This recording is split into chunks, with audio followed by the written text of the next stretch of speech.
सगळे मजेत ना मजेत असलंच पाहिजे. तर बघा, जो मी पाला आणला होता त्या पाल्यातून अशी छान गाभोळी निघाली होती. आता ही गाभोळी आहे ना, ही मी रशामध्ये मस्त अशी शिजून घेतलेली आहे. तर आता मी गाभोळीचं काय करणार आहे ना, ते मी पुढे सांगते. तर बघा, ही अशी छान गाभोळी घेतली आहे. आपला रश्शाचा व्हिडिओ जर तुम्हाला हवा असेल तर तुम्ही आपल्या चॅनलवर जाऊन व्हिडिओ बघू शकता. तर बघा, गाभोळी अशी मस्त शिजून घेतली आहे. आपल्याला बघा एक बाऊल लागणार आहे. इकडे मी आलं, लसूण, कोथिंबीर, मिरची असं ठेचून घेतलं आहे.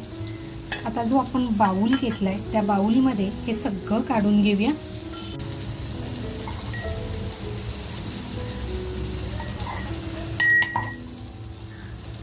त्याचबरोबर आपल्या शलाका ऑल इन वन घरगुती मसाल्याची हळद. मंडळी, कोणाला जर आपली हळद हवी असेल, आपली हळद ही गावठी आहे, कोणाला हवी असेल तर तुम्ही दिलेल्या नंबरवर कॉल करून मागवू शकता. त्याच्यानंतर बघा, आपला शलाका ऑल इन वन हा आपला घरगुती मसाला आहे. आम्ही 2 चमचे टाकून घेते. आता इथे गाभोळी आपली जास्त आहे पण मसाला हा आपल्या आवडीनुसार टाकायचा आहे, कमी जास्त. त्याचबरोबर चवीनुसार मीठ. मीठ हे मात्र बेताचं टाकायचं आहे. जास्त झालं तर खाता येत नाही आणि कमी झालं तर त्याची चव बिघडते. आता बघा, हे छान असा मसाला आपला मिक्स झालेला आहे. आता मी रस्सा जो बनवला आहे त्यातला थोडासा रस्सा बघा काढून घेतला आहे आणि हा थोडासा रस्सा आपण इथे मिक्सिंगला वापरणार आहोत.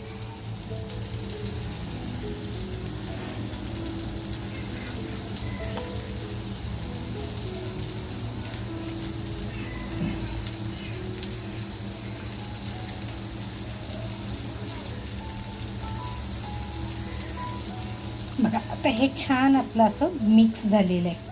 तेल टाकून बघा असं आपण छान तापत ठेवूया. इकडे आपला मसाला तयार आहे. थोडासा रस्सा आपण बाजूला काढला होता तो आहे आणि जी आपण गाभोळी घेतली.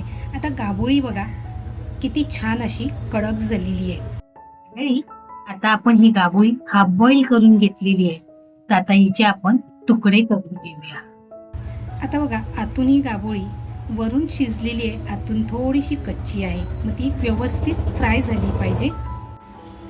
मग आता मसाल्यामध्ये आहे ना छान अशी हिला मिक्स करून घेऊया.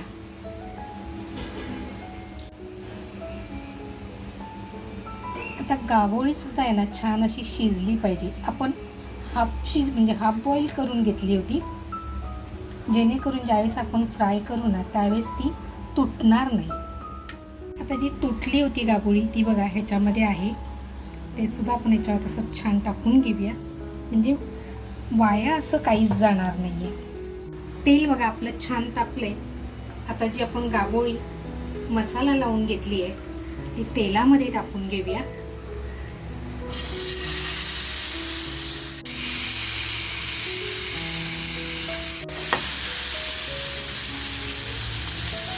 आता बघा किती आपल्याला ना गाभोळी छान अशी शिजवून द्यायची आहे.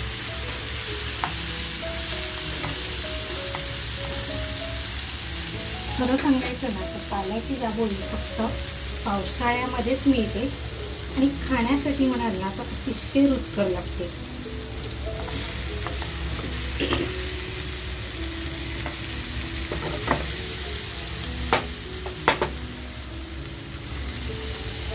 आता जो बघा आपण रस्सा काढून ठेवला होता तोही आपण याच्यामध्ये टाकून घेऊया.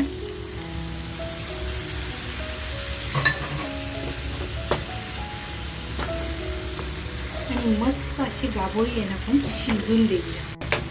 आज आहे ना आपण हे बनवले गाभोळीचं थपथपीत, खाण्यासाठी एकदम रुचकर. आता याच्यावर झाकण लावून अगदी छान शिजून देते. तर बघा, आता मसाला आपला छान असा मिक्स झालाय. आता झाकण लावून एक 5 ते 6 मिनिटासाठी मंद गॅसवर आपण छान शिजून देऊया. मस्त बघा गाभोळी अशी सुकी सुकी होत चालली आहे. आपल्याला अगदी थपथपीत म्हणजे अगदी सुकं सुकं करायचं आहे, पण आतली गाभोळी आपली शिजली पण पाहिजे. तर बघा, आता हे छान अजून आपण एक 2 ते 3 मिनिटं चालू ठेवूया आणि मग बंद करूया. गाभोळीला बंद करून अशी 5 मिनटं झालेली आहेत आणि गाभोळी बघा आपली. तर बघा आपला गाभोळी थपथपीत फ्राय असं छान झालंय. काढून घेऊया. वरून बघा थोडीशी कोथिंबीर. मित्रांनो, अगदी साध्या आणि सोप्या पद्धतीमध्ये आज बनवलेली पाल्याची गाभोळी. पाला मासा खाण्यासाठी जितका चविष्ट असतो तितकीच गाभोळी त्याची अतिशय रुचकर लागते. म्हणजे म्हणाल ना, हा एकदा खाल्लं ना तर परत परत खावंसं वाटेल अशा पद्धतीची पाल्याची गाभोळी लागते.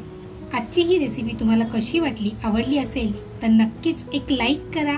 लाईकबरोबर रेसिपी अगदीच आवडली असेल आणि तुमच्याकडे हाईपचं बटन आहे तर तुम्हाला जर द्यावंसं वाटलं तर नक्की हाईप करा. आपल्या मित्रपरिवारामध्ये शेअर करायला विसरू नका. आणि हो, त्याचबरोबर कमेंटमध्ये मला नक्की कळवा पाल्याची गाभोळी आजची ही रेसिपी तुम्हाला कशी वाटली. मंडळी, चॅनलवर जर कोण नवीन असाल आणि अजूनपर्यंत जर चॅनलला सबस्क्राईब केलेलं नसेल आणि तुम्हाला माझ्या रेसिपी आवडत असतील तर नक्कीच चॅनलला सबस्क्राईब करा. तुमचा सपोर्ट हा माझ्यासाठी खूप महत्त्वाचा आहे. मस्त खा आणि स्वस्त राहा. त्याचबरोबर स्वतःची काळजी घ्या. थँक्यू. तर बघा, आपण जेव्हा गाभोळी फ्राय करायला घेतली त्यावेळेस इथे गाभोळी कच्ची होती, म्हणजे अर्धवट कच्ची होती. आणि आत्ता तुम्ही गाभोळी बघू शकताय. गाभोळी म्हणजे बघा माशाची अंडी आहे ती. आता ही खायचं म्हटलं ना, असा मस्त मसाला आणि एक घास तुमच्यासाठी. तर बघा लेक काय सांगते आता आपण बघूया.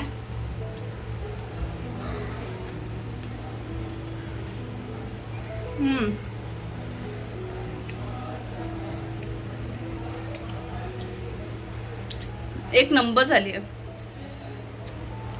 आणि मस्त झणझणीत पण झाली. तर तुम्ही नक्की ट्राय करा. मला एवढी आवडली ना, मला एक घास अजून दे ना मम्मा.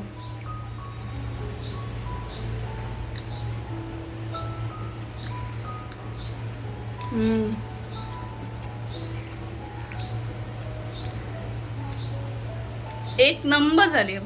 तर तुम्हाला आवडली असेल तर नक्की ट्राय करा आणि कमेंटमध्ये सांगा की कशी झाली आहे. थँक्यू.